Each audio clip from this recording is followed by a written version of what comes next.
시청자 여러분, 고프로 9을 구입했습니다. 제 돈으로 산 거지만 시청자 여러분의 댓글이 없었다면 사지 못했을 것입니다. 진심으로 감사드립니다. 아울러 나중에 신형이 나오면 또 부탁드리겠습니다. 그때도 다시 한번 도와주시길 간곡히 부탁드립니다. 감사합니다. 안녕하세요, 리안이 리준이 아빠입니다. 오늘은 사업하면서 반드시 알아야 할 필수 사항들에 대해서 좀 말씀드려 보려고 해요.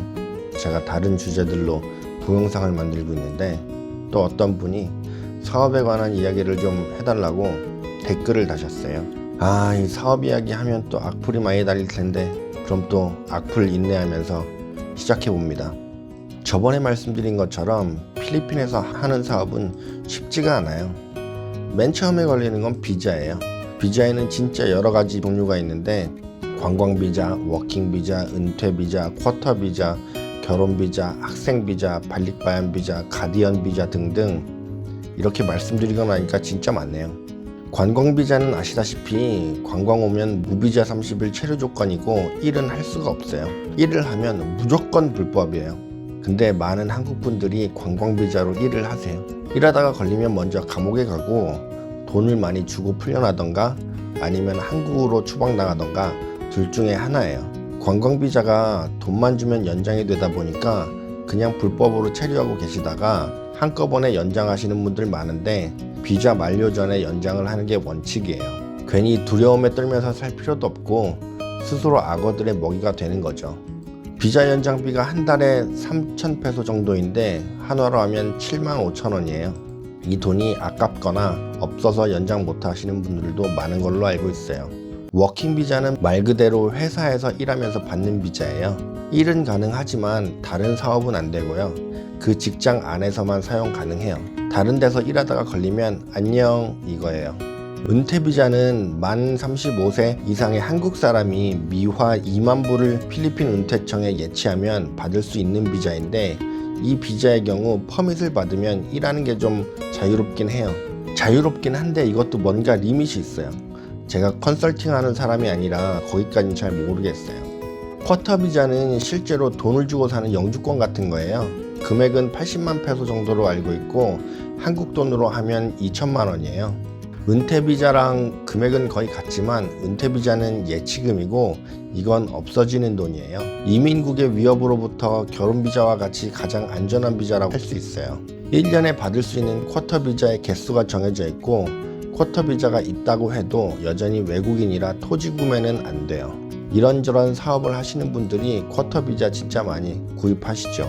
결혼 비자는 말 그대로 결혼하면 받는 비자죠. 제가 이 경우에 속하는데요. 필리핀 여성을 아내로 둔 또는 필리핀 남성을 남편으로 둔 사람이 받을 수 있는 비자고요. 이민국의 위협에서 해방되는 비자라고 보시면 돼요. 마음대로 사업 가능하고 제일 좋은 비자 같아요. 하지만 이것도 토지 구매는 불가능해요. 비자로 봤을 때 필리핀에서 사업하시려면 쿼터 비자나 결혼 비자 두 개 중에 하나는 하시는 게 가장 안전해요.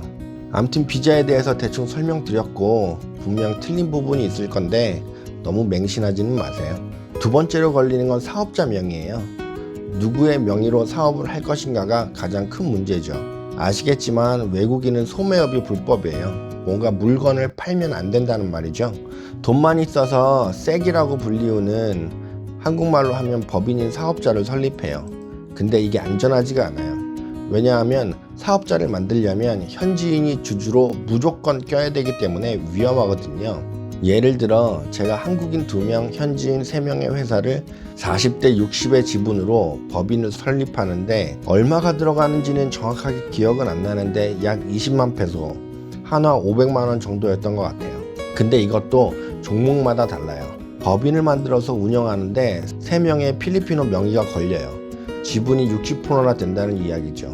돈 많이 쓰면 외국인 지분 100%도 만들 수 있다는데 어쨌든 소매가 불법이라 안전하지 않아요. 여기서 3명의 명의는 누군지도 모르는 덤이라는 얘기예요.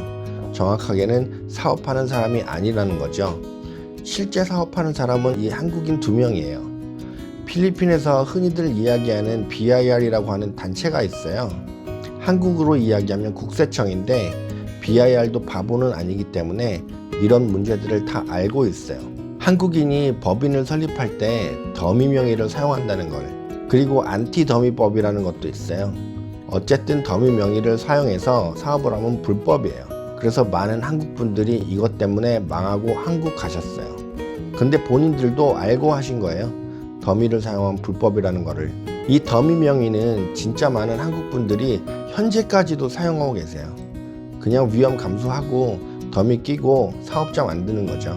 자, 이렇게 비자, 사업자 문제만 해결되면 사업하시는 데는 거의 지장이 없어요.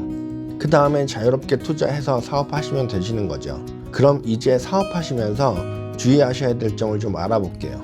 자, 직원 문제, 세금 문제, 사업장 문제, 이렇게 세 가지로 나눌 수 있을 것 같아요. 세금 문제에 비하면 좀 덜 골치 아픈 게 직원 문제인데요. 필리핀은 일당 500페소에서 520페소 정도예요. 마닐라 기준이고요. 농업이냐 아니냐, 사업장이 10인 이상이냐 아니냐에 따라 금액이 달라요. 많은 한국 분들이 이 법을 따르고 계시지 않아서 곤욕을 치르고 계신데요.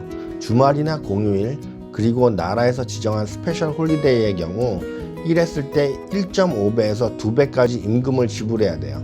일을 시작하고 그 개월수에 따라 매년 막달에 13months라고 한 달치 나누기 12에서 지불해야 되고요. 예를 들어 1년을 일한 친구라면 1개월치를 주면 되는 거예요. 그러면 12월엔 2달치 월급이 나가는 거죠. 세퍼레이션 피라고 해서 직원을 해고할 때도 한국으로 이야기하면 퇴직금 쪽으로 돈을 줘야 되는데 일을 한 연수에 따라서 줘요. 예를 들어 4년 일했으면 4년치 월급을 주고 해고해야 돼요. 뭔가 시작하려면 이런 기초적인 것들은 반드시 알아둬야 돼요. 왜냐하면 직원들이 놀래라고 우리나라 노동청 같은 데 가서 고발을 하거든요. 고발당하면 진짜 피곤해져요. 고용시 근로계약서도 반드시 작성해야 되고요. 정식 직원은 우리나라 4대 보험 같은 걸 해줘야 돼요. 필리핀은 세 가지인데 빠기빅이랑 SSS랑 필헬스예요. 빠기빅은 연금 같은 건데 이건 나중에 집 살 때 여기서 돈을 빌릴 수가 있어요. SSS는 그냥 세금 같은 거고요. 이걸 잘 내야 해외여행 시 ATR이라고 하는 원천 징수를 발급받을 수 있어요. 태국이나 라오스처럼 무비자 국가들은 관계가 없지만 한국 같은 OECD 국가는 비자 발급받을 때 ATR을 요구하거든요. 필헬스는 의료보험인데 우리나라보다 보장 범위가 훨씬 작아요.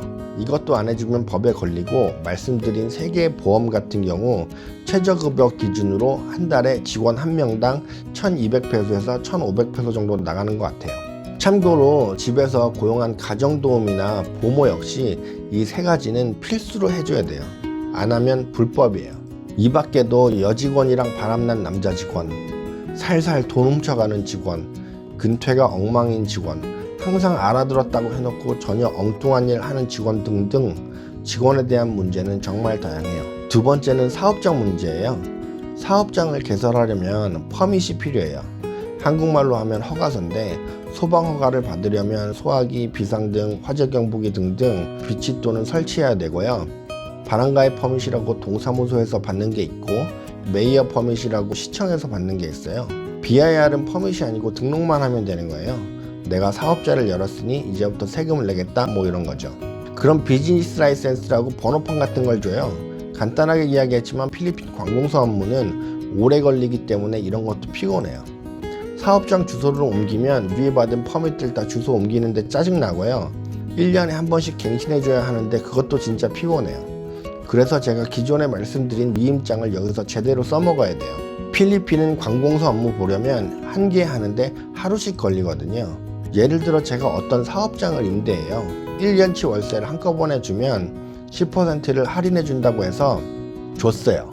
근데 알고 보니 토지 주인이랑 건물 주인이랑 달라요.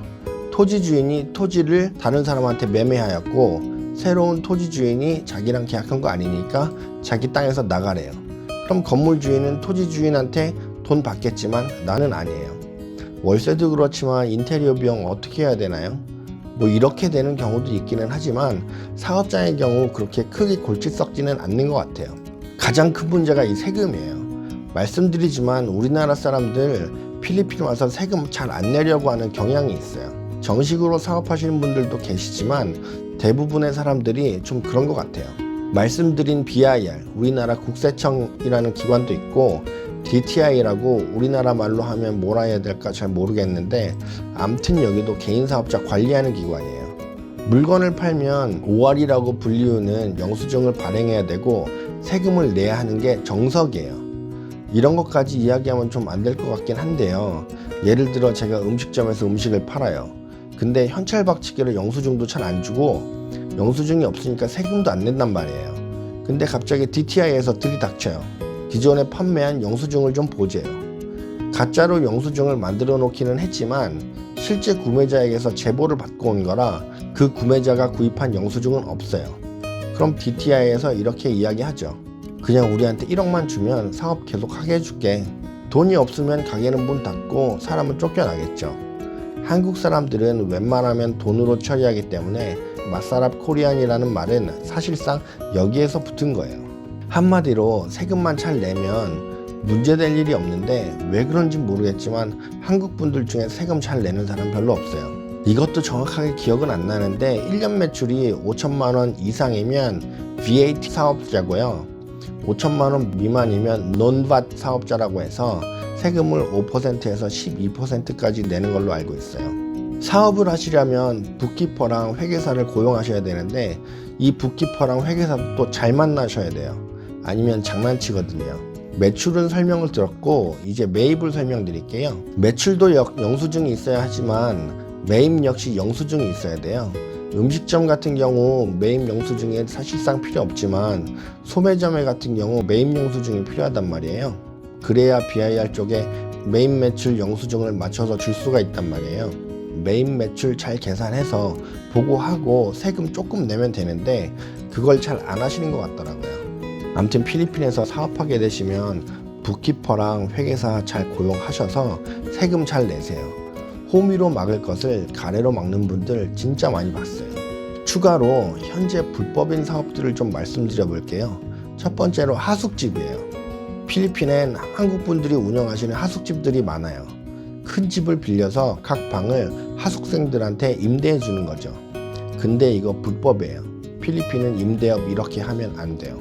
두 번째는 카톡 장사예요. 필리핀 교민방에는 진짜 무수히도 많은 단체 카톡방들이 많아요.